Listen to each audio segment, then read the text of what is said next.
Welcome to my channel Sara Cooks For You. Today we are making Rajma, which is also called as red kidney beans.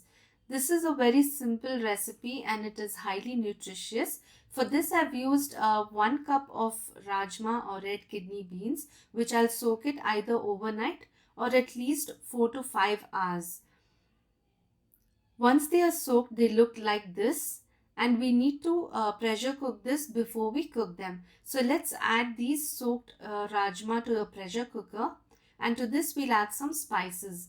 Black cardamom 1 bay leaf and 1 piece of cinnamon. Mine are small, so I've added 2 pieces, and about 1/4 teaspoon of salt and 2 glasses of hot water.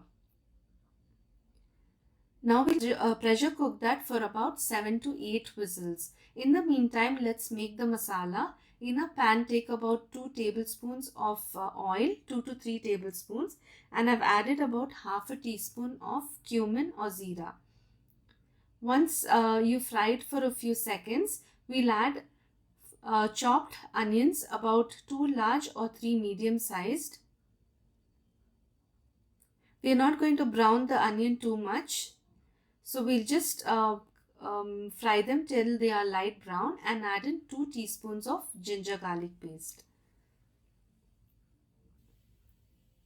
Fry this for a few seconds and then we'll add in some salt, just a little bit, around 1/8 teaspoon, and then 3 fine chopped tomatoes. You don't need to finely chop them because we are going to grind this in a mixer.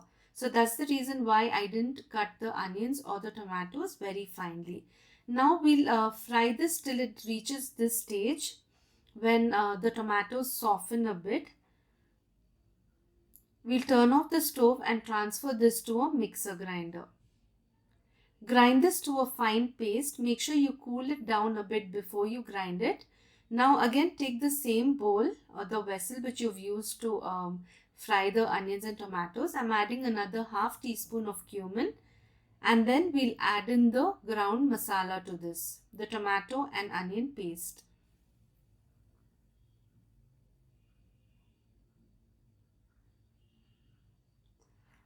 This splutters a bit, so please be careful not to burn yourself.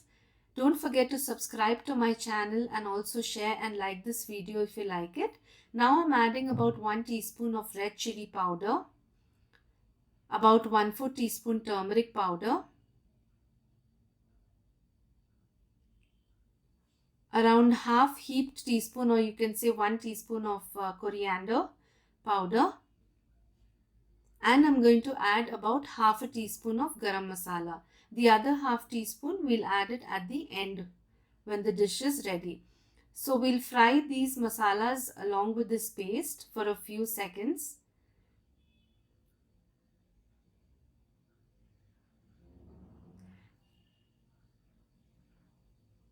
We'll fry it till the masala dries up nicely. Now you can see the masala is dried up really well. Now I'm adding in the cooked rajma.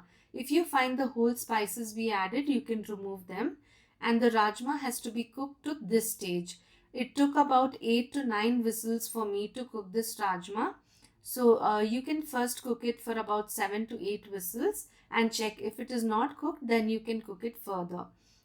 Now we'll cook the rajma in this masala, and you can add water to this splutters a lot, so we close the lid and reduce the flame and allow it to cook for some time. After about 5 to 10 minutes, I've cooked it on a low flame. Now I'm adding roasted kasuri methi, which is about 2 tablespoons. Roasting enhances the aroma and flavor of the kasuri methi, and it also adds a wonderful flavor to the dish.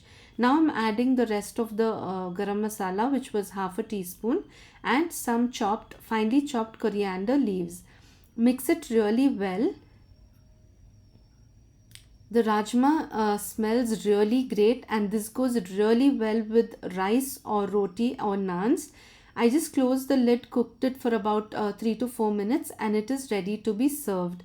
You can serve this along with your favorite rotis, naans, breads.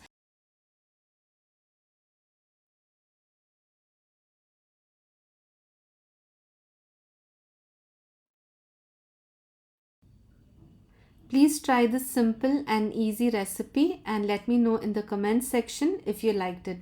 I'm just garnishing it with some finely chopped coriander leaves, and you can also serve it with some onions, and it's ready to go. I hope you enjoyed this Rajma Masala recipe.